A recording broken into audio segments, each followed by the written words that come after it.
actually we find, because it's the most, out of all sports, it's probably some of the best examples where measurements, objective measurements, are done in the game more so than most sports.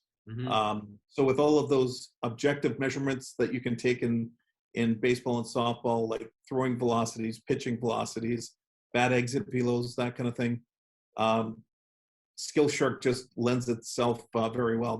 We find those organizations are far more data analytically minded, so that they are about adopting technologies and making the information actionable.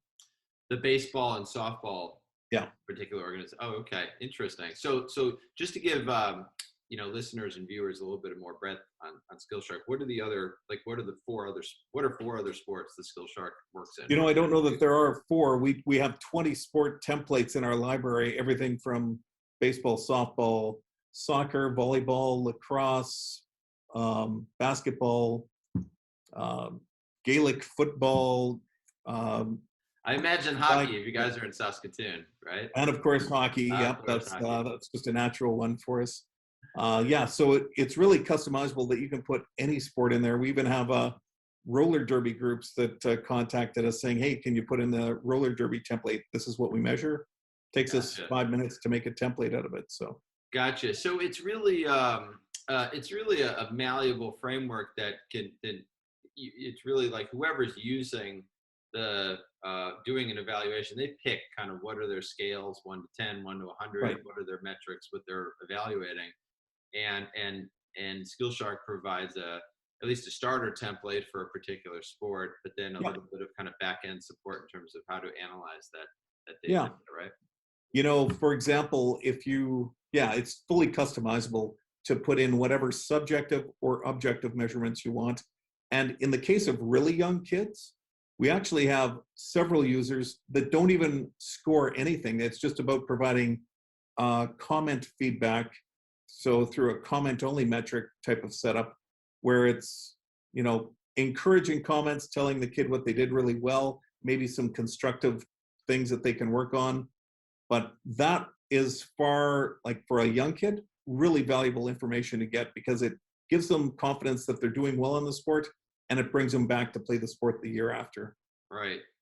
Yeah, that's actually something that we've always thought about as an unexpected benefit, really, of uHIT's assessments, and in terms of keeping kids in sport who may otherwise fall out if they don't get some kind of positive reinforcement. In our case, it's a little different, because usually the kind of the template of kids that get better is that they show ability early on, and that builds confidence, and then that helps them to the next level, and then if that cycle keeps regenerating itself, they can have success at higher and higher levels of play. But some of that is dependent on, you kind of see studies of this, that kids that are born later in a class, right, are just a little bit more strong in general than kids that are born earlier in the class.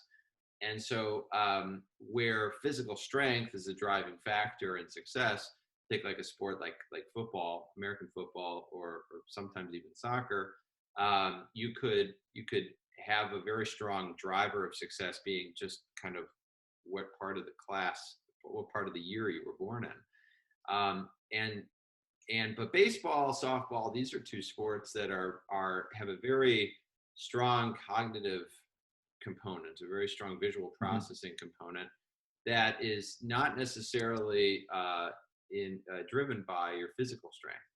And so, what we've really started to see as we've worked with the younger players, I'm talking like, 8, 9, 10, 11, down to that age, is that those players that are able to perform on a visual processing level, able to perform on a cognitive level in terms of recognizing pitches that, maybe their stronger peers are not able to recognize, they're going to be able to stay in the game a little bit longer, we find, because they're getting some positive feedback in terms of their ability, right?